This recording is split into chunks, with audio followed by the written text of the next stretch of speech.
Hello. Well, this week the government had an opportunity to roll out formally one of the big topic areas that we campaigned on in the 2011 election, and that is welfare reform. You know, I've always said that you judge a society by the way you look after the sick and the vulnerable, but you can also judge a society by the number of people that you make dependent. And I think if you look at the welfare system in New Zealand, we've gone from a situation where it is there as a system to provide support for New Zealanders in need to a system that is now being used by a great many New Zealanders, 351,000 approximately at last count, supporting 220,000 children. That is about 13% of the working age population in New Zealand. And I think by any definition that is a very large number. And it's not just the financial cost of that system, although that's running at approximately $20 million a day, about $8 billion a year. But it's the impact it has on those families. It's trapping those families in low levels of income, robbing them of opportunities to really fulfil their lives to their maximum potential. So the government has decided that the system needs reform, and it wants to do that through a variety of different levers. Some of them is what we would term the investment approach, and that's very much making sure that we give people the opportunities. We don't just say we don't want you to be on a benefit, we're actually supporting people to be able to transition off a benefit. A good example of that is providing childcare or providing trading or providing wraparound support providers who can work with people so that people can get the skills or the confidence or the opportunity to go back into the workforce. It's about asking people what they can do rather than dwelling on what they can't do. There are a number of changes for women, for instance, on the DPB, the Domestic Purposes Benefit. What is an important ingredient and theme to understand through the whole of the package is that our expectations is that you'll be work ready. If there is no job there for you, if there's not an opportunity for someone to move off welfare and into work, then nothing changes in terms of your entitlement to enjoy those benefits that come from the welfare system. But the expectation is that if you can work, that you should work, and the government obviously has to play its part in working hard to deliver an economy that can deliver those jobs. One of the obvious areas where people have said, as we've announced the package, is to say, well, look, are there really those jobs out there? The truth is, the economy creates a lot of jobs along the way. In the last couple of years, we've created 62,000 additional jobs, and at any one time, there are jobs being advertised in every region of the country. The ANZ Seek It site, I think, had about 30,000 jobs advertised when I looked yesterday. Trade Me had over 10,000. Any Work and Income Office gets about 1,500 new jobs being listed every week, and about 3,500 jobs at any one time. And last year alone, 80,000 people transitioned off a benefit into work. So what is true is that there won't always be a job that fits the skills for an individual at a certain location at a certain time in their lives. There will be a situation where the welfare system has to play its part, and that is provide support for those New Zealanders in need. What's also true is that there will be a great many New Zealanders that can never transition off the welfare system for a variety of reasons. They're unable ever to realistically hold down a job, and the system has to be there to provide them support.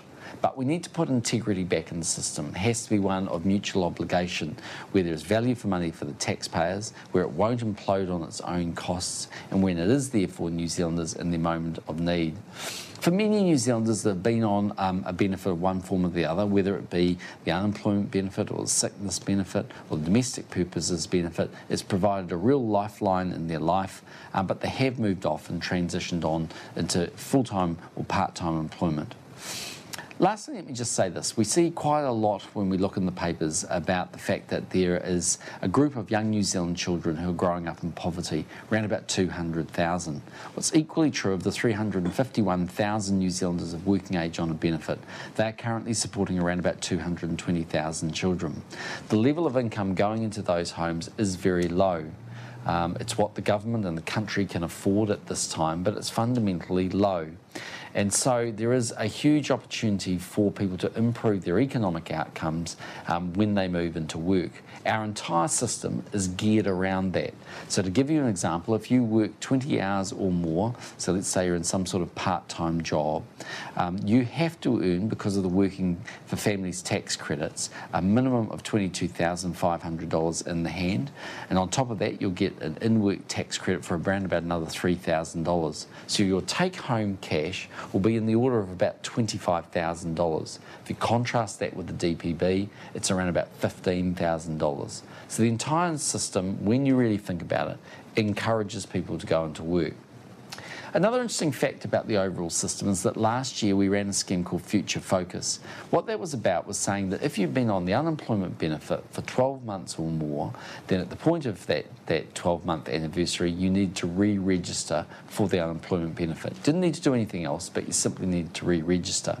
Over 50,000 people were forced to re-register, of which about 12,500 have not gone back onto a benefit or left the benefit system at that time. Some of them have gone into work, some of them have gone into training, others have found other opportunities, some may well have gone overseas. There's a variety of different reasons. One or two may well have gone back into the benefit system after a period of time of a break. But what it shows you is some pressure on the system does deliver, we think, better results. So that's the aim of the welfare system. It's to put integrity back in the system, it's to deliver value for taxpayers, but ultimately it's to liberate people and give them the opportunity. Again, one of the things I'll hear a lot of is that people saying, look, I want to work, there's no job out there for me. And we need to all acknowledge that that is absolutely true in the case of some people, that they are genuinely looking for work, they're trying their best. At this point in time, there isn't necessarily a job there for them that suits their skills. And that's where the government's economic program kicks in.